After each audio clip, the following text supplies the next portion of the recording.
Bem-vindos, catequizandos! Esta semana veremos o Evangelho segundo São Marcos, capítulo 10, versículos de 35 a 45, no qual Jesus ensina aos discípulos a humildade de servir aos irmãos. Também falaremos sobre uma festa que tem sido muito comemorada, mas que não agrada a Deus, o Halloween. Vamos lá? Em nome do Pai, do Filho e do Espírito Santo. Amém. Meus caros catequizandos, catequistas, familiares, que o bom Jesus te abençoe com a graça da saúde, da harmonia e da concórdia. Neste final de semana, Jesus nos ensina a buscarmos a humildade. O reino de Deus é serviço, é humildade, simplicidade, nada de prepotência, arrogância.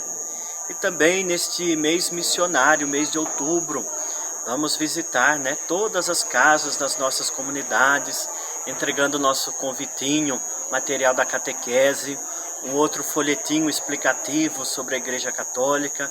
Conto com a sua ajuda e a sua abertura de coração, tá bom?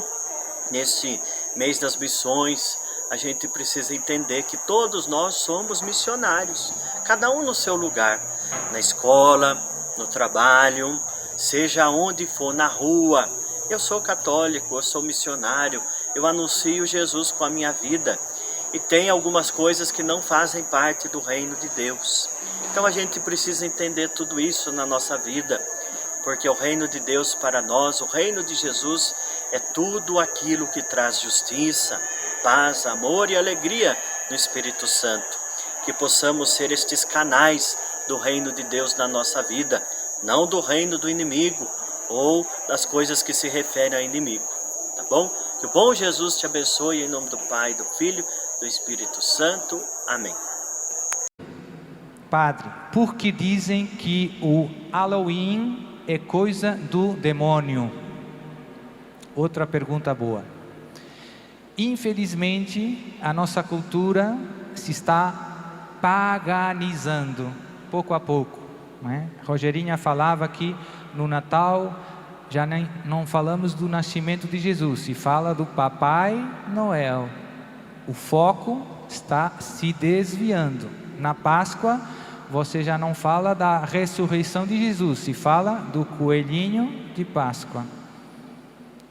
Se está paganizando a nossa cultura, se está descristianizando.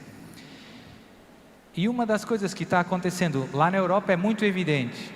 As escolas, por exemplo, nas escolas agora a moda é: escola não pode ter símbolos religiosos para não ofender ninguém. Então, na Europa tudo era cristão, todo mundo tirando os crucifixos das escolas, que nunca fizeram mal a ninguém.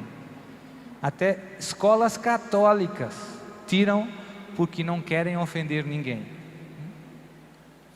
Mas, estranhamente, quando chega o Halloween, que é a véspera de Todos os Santos, todos os meninos da escola têm atividades de Halloween, vestido de bruxa, de não sei o que. O Halloween é importante porque é perigoso. Os satanistas têm também o ano satânico. E o ano satânico começa no dia do Halloween. Não sabia, padre? Hoje você já sabe. Os satanistas celebram o início do ano satânico na festa do Halloween. Concretamente, na noite do Halloween, às 3 da manhã, que é a hora do demônio, contrária à hora da misericórdia, 3 da tarde, o satanismo é sempre o oposto do cristianismo, é sempre fazer o contrário. A missa satânica é a missa ao contrário, com as palavras ao contrário, com profanações eucarísticas, coisas tão tristes que é difícil falar aqui. Melhor não saber muito, mas é melhor saber que é muito mal e rezar. Então, o ano satânico começa com a festa do Halloween. Na noite do Halloween, às 3 da manhã, a hora do demônio, é a noite de todo o ano satânico em que se fazem mais sacrifícios humanos ao demônio. Se matam pessoas em honra de Satanás. Tem jovens que engravidam 7 meses antes do Halloween, com o único objetivo de sacrificar os seus filhos ao demônio na noite de Halloween. Padre, como é que o senhor sabe tudo isso? Testemunhos de ex-satanistas que se convertem ao catolicismo e que contam o que eles próprios fizeram. Então, um deles, eu postei até no meu canal do YouTube, era um ex-satanista da Venezuela, que se converteu, a história é muito bonita, se apaixonou por uma moça católica, e então fez umas bruxarias para ver se conseguia ficar com ela, mas não funcionava, e ele se começou aproximando para perceber o que estava errado. Ele dizia: pela primeira vez, com as bruxarias, eu não consegui o meu objetivo. Pode ver. E ele se aproximou, a moça era jovem, penso que 16 anos, ela rezava o terço de manhã e depois ia na missa e fazia a comunhão. E na tarde rezava mais um terço.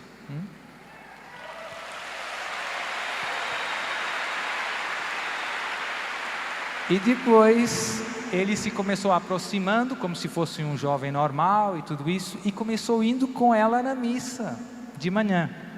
Mas houve um problema, um imprevisto, que ele não conseguia ficar dentro da igreja. Se começava transpirando, tremendo, tendo reações muito estranhas. Essa moça no início não percebeu que fosse o demônio e teve pena dele, começou rezando por ele. E ele se converteu e hoje é um grande missionário católico.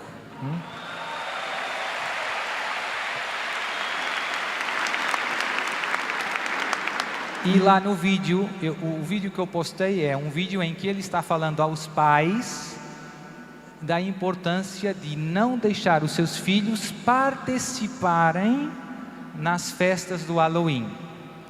Porque esse é o início do ano satânico e de algum modo você está como que incensando, jogando incenso para o inimigo. Você está vestindo o seu filho de bruxa. Não faz sentido para um católico, né? Os bruxos trabalham para o inimigo, não serve para os seus filhos. Então tem uma reação também de escolas católicas que eu penso muito inteligente, que na véspera de Todos os Santos, eles em vez de promoverem o Halloween, promovem a festa dos santos. Então os seus filhos têm que escolher um santo católico e vestir-se de um santo e ir na escola vestido do santo. E em inglês tem um jogo de palavras, Halloween, e eles chamam a festa All Saints Win. Então tem um nome até parecido, né? Todos os santos vencem. Então isso é uma resposta católica a uma festa que no fundo, na sua raiz é satânica.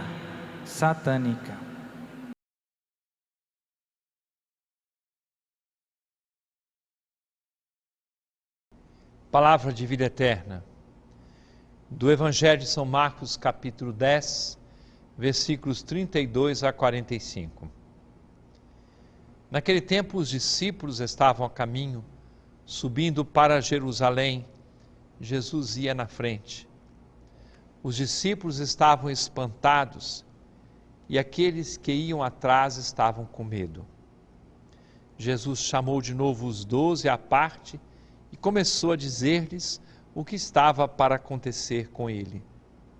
Eis que estamos subindo para Jerusalém, e o Filho do Homem vai ser entregue aos sumos sacerdotes e aos doutores da lei. Eles o condenarão à morte e o entregarão aos pagãos. Vão zombar dele e cuspir nele, vão torturá-lo e matá-lo. E depois de 3 dias ele ressuscitará. Tiago e João, filhos de Zebedeu, foram a Jesus e lhe disseram: Mestre, queremos que faças por nós o que vamos pedir. Ele perguntou: o que quereis que eu vos faça? Eles responderam: Deixa-nos sentar um à tua direita e outro à tua esquerda, quando estiveres na tua glória. Jesus então lhes disse: Vós não sabeis o que pedis. Por acaso podeis beber o cálice que eu vou beber? Podeis ser batizados com o batismo com que vou ser batizado? Eles responderam: Podemos. E ele lhes disse: Vós bebereis o cálice que eu devo beber, e sereis batizados com o batismo com que devo ser batizado. Mas não depende de mim conceder o lugar à minha direita ou à minha esquerda, é para aqueles a quem foi reservado. Quando os outros 10 discípulos ouviram isso, indignaram-se com Tiago e João. Jesus os chamou e disse: Vós sabeis que os chefes das nações as oprimem e os grandes as tiranizam. Mas entre vós não deve ser assim. Quem quiser ser grande, seja vosso servo. E quem quiser ser o primeiro, seja o escravo de todos. Porque o Filho do Homem não veio para ser servido, mas para servir e dar a sua vida como resgate para muitos. Não é difícil perceber que não só os 2 que foram pedir lugares a Jesus, parecia ano eleitoral, como este que estamos vivendo, mas também os outros que se indignaram e no fundo eles estavam também querendo os seus lugares, ou preocupados se os 2, Tiago e João, iriam ficar na frente dos restantes. E todos viraram santos, hein? Porque foram corrigidos, não só pela palavra que Jesus lhes disse, depois desse pedido fora de propósito, quanto também tiveram que aprender no correr do tempo, porque foram chamados a dar a vida por Jesus. E a história que se seguiu à ressurreição e a ascensão de Jesus e a vinda do Espírito Santo mostrou como aqueles homens, ainda que muito limitados e frágeis, eles começaram a viver uma vida diferente e o Espírito Santo os conduziu, inclusive ao martírio, a entregar a sua vida derramando sangue por causa de nosso Senhor Jesus Cristo. Mas Jesus dá a eles e também a nós os ensinamentos. Escolher o serviço, a disponibilidade, colocar-se à disposição dos outros para fazer o bem. É palavra de vida eterna.